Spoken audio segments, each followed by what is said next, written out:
احمد مسعود د طالبانو حکومت ته په غوسه شو.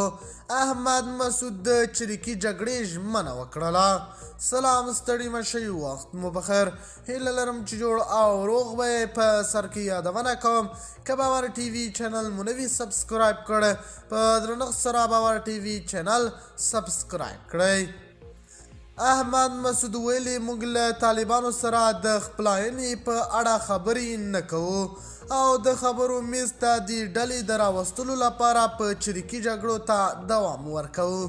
د افغانستان ملي مقاومت جبهې مشر احمد مسعود په پاریس کې په یوه مرکه کې ویلي چې د طالبانو لپاره د مشروعیت ترلاسه کولو یوازینۍ لاره د ټاکنو ترسره کول دي، خو اوس مهال دغه ډول اقدام امکان نشته.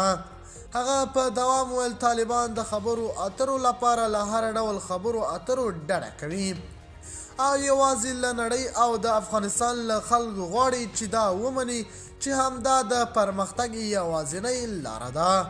د افغانستان ملي مقاومت ډلې مسعود ته وفادار یم او واک ته د طالبانو راتګ پر ضد دی او د 2020 کال له اګست میاشتې راهیسې په پنجشیر کې د دواړو لورو ترمنځ نښتې روانې دي. احمد مسعود چې له بهر څخه دغه ډلو څارنه کوي ویل چې د افغانستان د مقاومت جبهه مجبوره شوي چې خپل تاکتیک بدل کړي، ځکه چې د سخت دریځو وسلوالو طالبانو پر وړاندې جګړه نوره نشي کولی. د باور ټي وي چینل درنو لیدونکو دا و زموږ د دې مهال چمتو کړی خبر.